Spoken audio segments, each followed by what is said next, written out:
policy and stuff and things. Okay, this is going to be a little bit different this week. Our objective this week is to consider how policies affect our life and how artists can address policies through their art.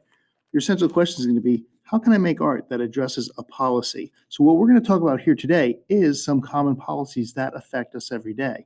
But I'm not really going to show you too much art. We're just going to talk about the policies. So making the art is going to be up to you.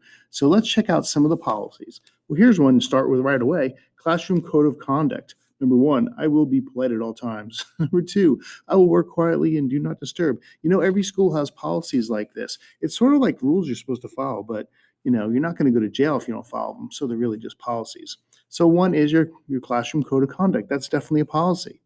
Do the right thing, even when no one is looking. So there's a piece of artwork probably based on those policies that were just there. And someone just happened to paint it on the wall or in the bathroom. I'm not sure where that is, but it's pretty much a piece of art, even though it uses text. All right. Perfect attendance.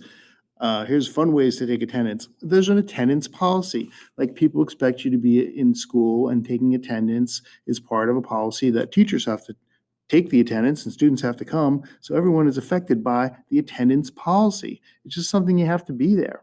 Tardy policy is sort of like attendance policy. And they have policies like if you're first tardy, you'll be recorded by a classroom teacher. And if you're second tardy, there's warnings and, you'll get in trouble and stuff and things. So you can see this dad here. He's like, grab this kid by the hand and he's like, come on, we got to get to school. You're going to be late. You don't want to break the tardy policy, right? Yeah.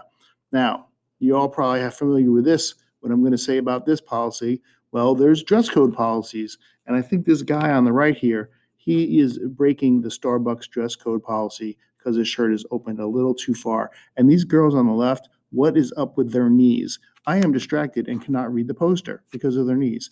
Our school has a dress code policy, but restaurants have dress code policies too. Like usually it's like no shirt, no shoes, no service. Like there are policies in place now, mask policies. We have lots of policies that are concerned about our dress code, right? All right.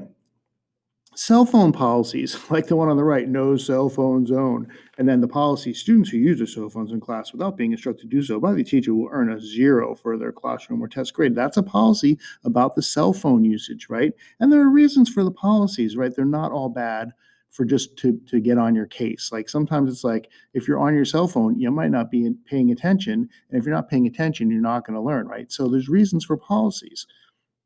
But here's a piece of art that may or may not address that policy. When you see this piece of art, how do you feel about that policy? I don't know. Let's go on. No smoking on premises. I mean, that's the policy. You can't smoke on the premises. Now, that's the policy. Now, here's sort of a piece of art. It's a poster that addresses that policy, but it tries to get you to change the way you think about the policy without just being like, no smoking. It's giving you a reason and trying to, touch your emotion. Some of the grossest things in this bathroom are in that vape. I mean, like all of a sudden, if you think about it, wow, there's some really gross things in this bathroom, and vape is one of them. Maybe I shouldn't be vaping, especially not in the bathroom. So that's how they're addressing the policy. I like this one too. It's another one that's kind of addressing that vaping policy. All right, here we go. What is an acceptable use policy? There are acceptable use policies for, especially when you're at work, and social media is always a big concern in the workplace, because you can see here, if you look at this charts, I think a lot of people like spend their work time just goofing off on Facebook. And so they're going to put a policy in place that says you can't be on Facebook because if you're in work, you're not doing your work, you're goofing off. So there's a policy for that. Lots of policies out there, aren't there? Like, don't be mean behind the screen. I mean, that's a policy against, bullying. You don't have to be mean, right? And the 10 negative effects of social media on teenagers. So I like that graphic right there. That's a good, even if it didn't have the title on top, you'd pretty much be able to figure out what was going on there.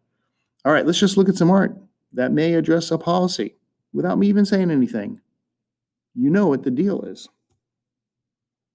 You know what the deal is. You know what the deal is. And you should be doing that every day. So I want you to do these 3 things. Number 1, consider how policies affect your life.